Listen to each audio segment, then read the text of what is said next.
Hi everyone, it's Aiko with Schwa Girl. Yeah, so today I would like to answer some questions that I received from people who signed up for my previous workshop. So first question is, I would like to know how to improve rhythm and intonation. That's a really good question. So rhythm and intonation is something that it's something that you tend to forget because when you try to learn pronunciation or when you want to improve your pronunciation, you tend to focus on maybe consonants and vowels, right? But I usually teach rhythm and intonation before consonants and vowels because I think they are more important than consonants and vowels. I mean, vowels and consonants are very, very important, but even though you get English vowels and consonants, you still sound like speaking Japanese, right? The reason is the rhythm and the intonation. There are more aspects, there are more things to learn to improve your pronunciation, but rhythm is like a huge thing when it comes to improving your pronunciation. So rhythm and intonation, so how to improve? Well, first off, I have an online course specifically talking about rhythm and intonation, so you can check that out. It's on Udemy and Teachable, so you can check out some of my courses there, and then I explain how to get the American English rhythm and intonation. But if you want to practice rhythm and intonation on your own, I suggest that you learn the real conversation, you listen to real conversations and try to copy the rhythm and intonation. I don't recommend that you use textbook materials to learn rhythm and intonation because they are different. The textbook pronunciation is very, very different from just a regular everyday conversation, right? So that's something that I recommend. Use a real TV shows, dramas and movies and comedies. Talk shows are really good because usually more than two people are talking, right? So the pronunciation is very natural. That's something that you usually hear living in the US, because you'll be listening to multiple people talking right around you. So talk shows is something that I would recommend when it comes to learning rhythm and intonation. So intonation is melody, right? So you want to listen to the melody closely, and sometimes people tell me if I focus on intonation and I cannot think about pronunciation, but when I think about pronunciation and then my intonation goes everywhere. So first thing maybe you can do is to get the melody. You don't have to pronounce it. For example, a phrase I don't know, you can say just say it just the melody and then you get the intonation, and then you actually start saying the words I don't know. So if you try to pronounce if you try to articulate vowels and consonants together and think about intonation, it'll be too much at first, right? So you might want to just get the melody first, so that way you will get used to the melody first, and then put some words to it, put some consonants and vowels, and that's something that you can do. And same thing for the rhythm. So same thing for the rhythm. You can just go like da da da da da da da da da da. First, like just get the rhythm and intonation. Just get the rhythm and intonation like this. Like I don't know. So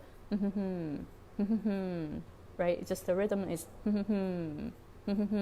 right. And then you add words. I don't know. I don't know. So that's something that you can do and use like real material. So talk shows is usually good to practice with, but of course they speak really, really fast. So if you are not really comfortable listening to the speed, that means you're not used to the real conversation, because textbook pronunciation is usually slower. So like for example, I don't know, the phrase I don't know. So regular speed is like I don't know, right? Da da da da da da. It's pretty fast.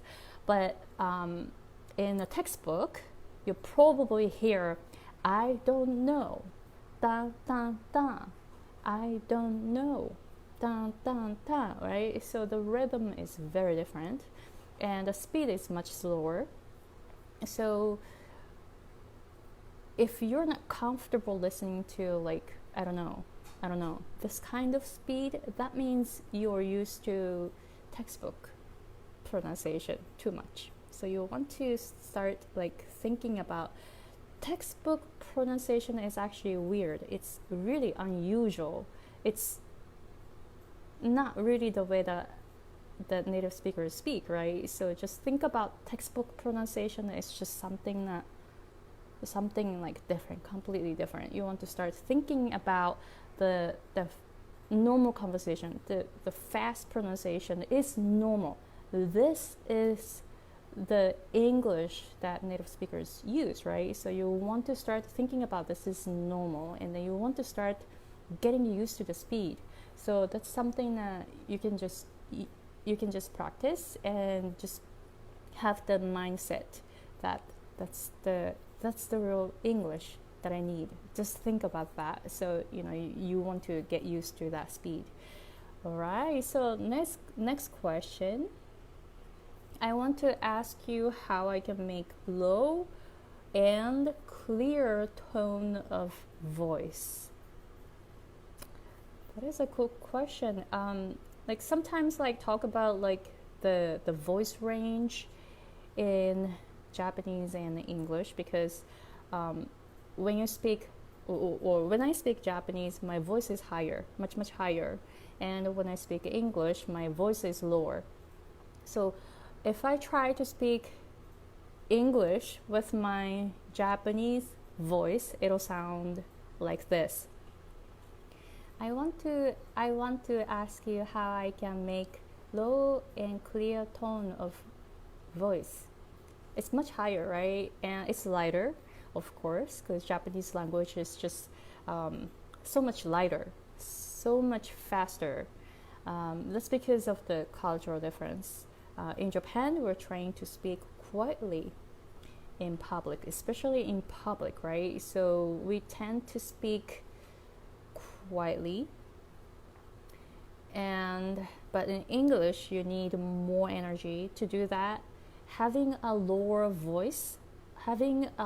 pitched voice is actually good, because you'll be able to project your voice more strongly, and also it'll help articulate consonants and vowels better that way.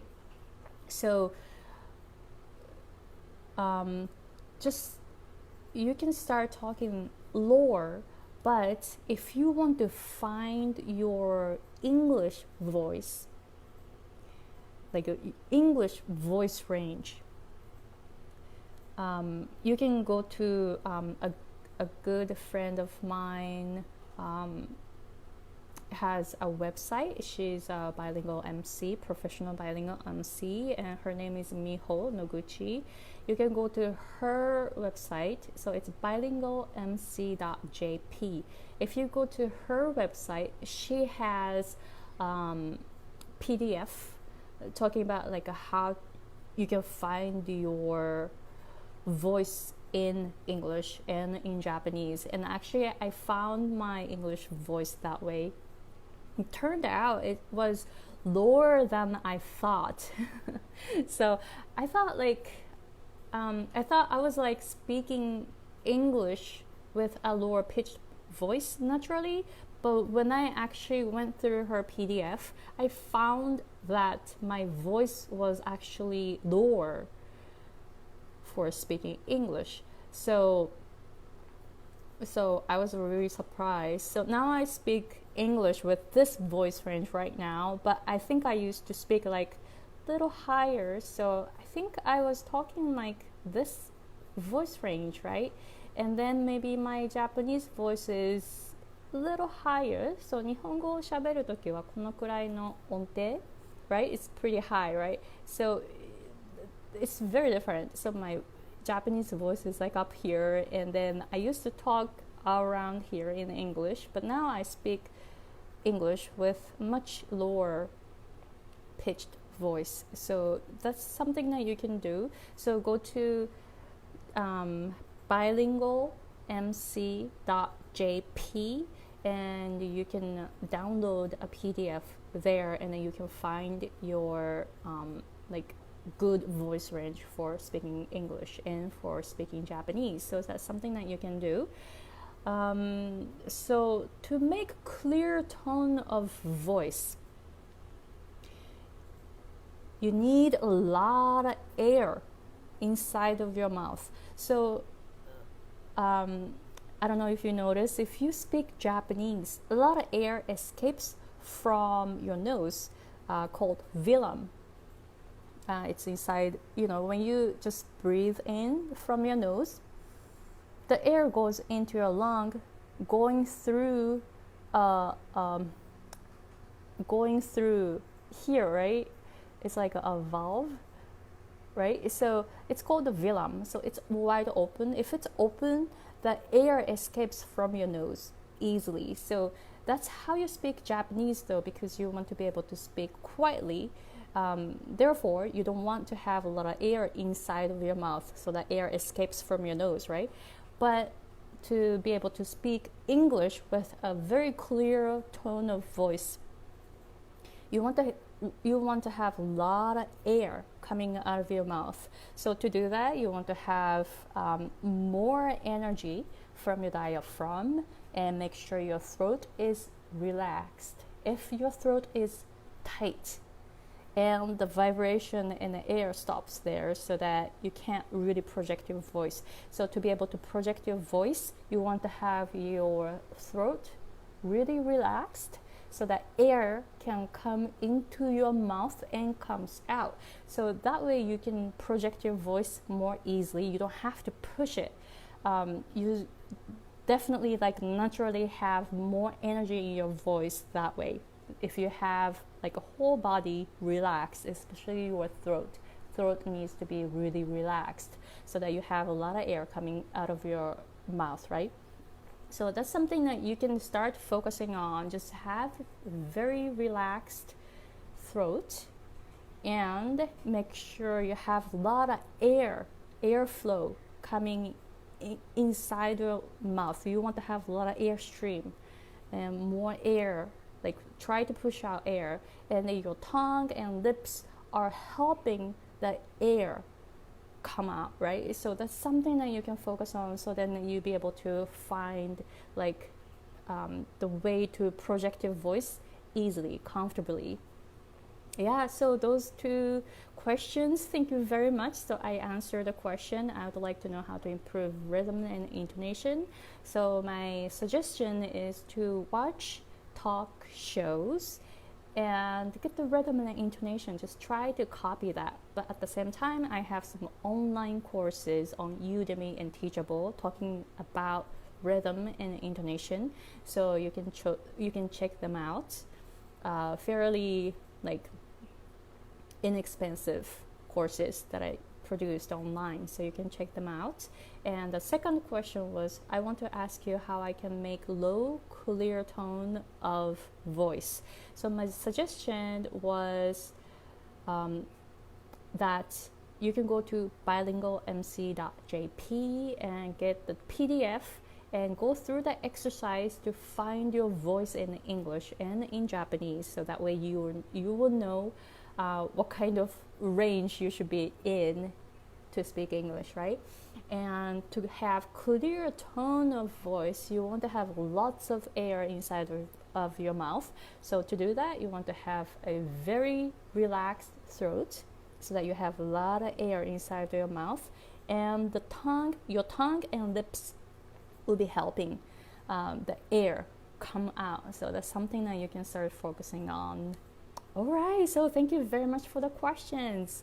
If you want to learn more from me, if you are working in an English environment, American English environment, and you are tired of repeating yourself, or if you are tired of asking native speakers to slow down when they speak, my course will definitely be of help, because I go through all the basics: rhythm, intonation, how to breathe, and also stress, and vowels and consonants one by one in this 3-month group pronunciation course. So if you are interested in it, you can go to my website, www.hatsonkyosei.com, HATSONKYOSEI.com, hatsonkyosei.com. And then the next term course is starting on August 27th. And I'm looking for only 3 people who are taking this course. And right now I'm doing the 3rd term intense the group course, and 3 amazing people are working on their pronunciation, and they're improving a lot. So you are next. So if you are living in the US, working in an English environment, this course will definitely help you understand how native speakers talk at normal speed, because I focus on only normal speed, not the textbook.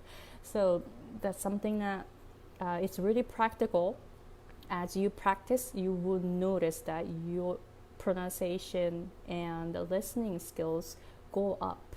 So I am doing some like a free consultation this weekend. 無料説明会 is on this weekend and next weekend. So I'm gonna put the link here if you're interested in this course, and if you want to know more about this course, here's your chance. You can check it out. You can actually talk to me directly and ask me any questions you have, and tell me how I can help you. Because I was in that situation before, like I didn't speak English at all when I came to the States when I was 23. It was tough, right? Like I couldn't really communicate with native speakers here because they speak really fast, and my pronunciation was not understandable. So I went through all the difficult times in the US. So definitely you can just ask me any questions you may have about pronunciation or how to practice pronunciation. So I'm gonna put the link here. Check it out. It's on this weekend, Friday and Saturday in the US time. So if you are in Japan or in Asia or Australia, it'll be on Saturday or Sunday. Okay, so thank you very much for watching, and I'm gonna go on Facebook Live again to answer more questions. All right, so thank you. Bye.